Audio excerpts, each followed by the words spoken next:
Kochi IT നഗരത്തിലും അതിതീവ്ര മഴ, അതിശക്തമായ കാറ്റും, നിരവധി സ്ഥലങ്ങളിൽ മരം കടപുഴകി വീണു, റോഡിന് കുറുകെ വീണു, KCB ലൈനുകളുടെ മുകളിൽ വീണ ലൈനുകൾ താറുമാറായി. കാക്കനാട് വണ്ടർല റോഡിൽ വൻ മരമാണ് റോഡിലേക്ക് കടപുഴകി വീണത്. ഇതുമൂലം കിഴക്കൻ മേഖലയിലേക്കുള്ള ഗതാഗതം പൂർണ്ണമായും നിലച്ചു.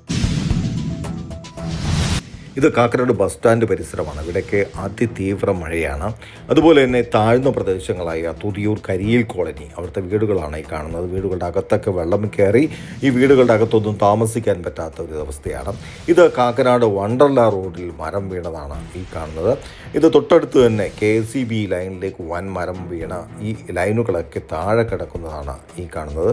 ഇടച്ചിറ തലക്കോട്ടുമുല മസ്ജിദ് റോഡിൽ വാഹനത്തിൻ്റെ മുകളിലേക്ക് ഇലക്ട്രിക് പോസ്റ്റ് മറിഞ്ഞു വീണു. അങ്ങനെ IT നഗരത്തിൻ്റെ വിവിധ പ്രദേശങ്ങളിൽ നിരവധി നാശനഷ്ടങ്ങളാണ് സംഭവിച്ചത്. ഈ പ്രാവശ്യം എടുത്തു പറയേണ്ടത് ഇൻഫോ പാർക്കിൻ്റെ അകത്ത് വെള്ളം കയറിയില്ല എന്നുള്ളതാണ്. കഴിഞ്ഞ പ്രാവശ്യം നമ്മൾ കണ്ടതാണ്. ഇൻഫോ പാർക്കിൻ്റെ അകത്തും കമ്പനികളുടെ അകത്തൊക്കെ വെള്ളം കയറിയത് നമ്മൾ കണ്ടാണ്. അത് നമ്മളുടെ IT മേഖലയ്ക്കൊക്കെ നാണക്കേടുണ്ടാക്കുന്ന ഒന്ന് തന്നെയായിരുന്നു.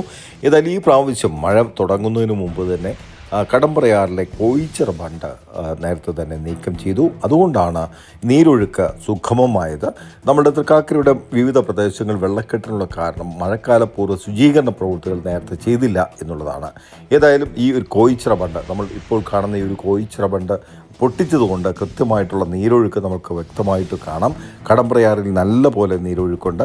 അതുകൊണ്ട് ഈ പ്രദേശത്ത് ഇൻഫോ പാർക്ക് സ്മാർട്ട് സിറ്റി പ്രദേശത്ത് ഈ പ്രാവശ്യം വെള്ളക്കെട്ട് പൂർണ്ണമായി തന്നെ ഒഴിവായി എന്ന് തന്നെ പറയും. മുൻവർഷങ്ങളിൽ വെള്ളപ്പൊക്കമുണ്ടായതിനു ശേഷമാണ് ഈ ഒരു ബണ്ട് പൊട്ടിക്കുക. അത് ഭാഗികമായി പൂർണ്ണമായും നീക്കം ചെയ്യാറില്ല. പക്ഷേ ഈ പ്രാവശ്യം പൂർണ്ണമായും ഈ ഒരു ബണ്ട് നീക്കം ചെയ്തു.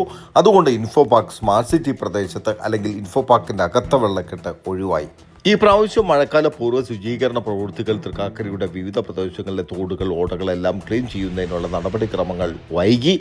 അതുകൊണ്ടൊക്കെയാണ് തൃക്കാക്കരയുടെ വിവിധ പ്രദേശങ്ങൾ, തോടുകൾ, ഓടകളെല്ലാം പൂർണ്ണമായും ക്ലീൻ ചെയ്യാനായിട്ട് സാധിക്കാതിരുന്നത്. എങ്കിലും പരിപൂർണമായും ക്ലീൻ ചെയ്തില്ല എന്നുണ്ടെങ്കിലും പരമാവധി സ്പീഡിൽ അതിനുശേഷം ചെയ്യാനായിട്ട് നഗരസഭ ശ്രമിച്ചിട്ടുണ്ട്. അതുകൊണ്ട് പരമാവധി വെള്ളക്കെട്ട് ഒഴിവാക്കാനും സാധിച്ചു. എങ്കിലും നിരവധി വീടുകളുടെ അകത്തൊക്കെ വെള്ളം കയറിയിട്ടുണ്ട്, നിരവധി സ്ഥലങ്ങളിൽ വെള്ളക്കെട്ടുണ്ട്. ഇതെല്ലാം പരിഹരിക്കാമായിരുന്നു. മുൻകൂട്ടി മഴക്കാല പൂർവ്വ ശുചീകരണ പ്രവൃത്തികൾ നേരത്തെ ചെയ്തിരുന്നുവെങ്കിൽ ഇങ്ങനെയുള്ള വെള്ളക്കെട്ടുകളൊക്കെ ഒഴിവാക്കാൻ സാധിക്കുമായിരുന്നു. വരും വർഷങ്ങളിൽ ഇതുപോലുള്ള അനാസ്ഥകൾ തുടരാതിരിക്കാൻ ബന്ധപ്പെട്ട അധികാരികൾ ശ്രദ്ധിക്കുക. ഞാൻ പ്രദീപ്, ന്യൂ ഇന്ത്യ, നന്മ 24 ന്യൂസ്.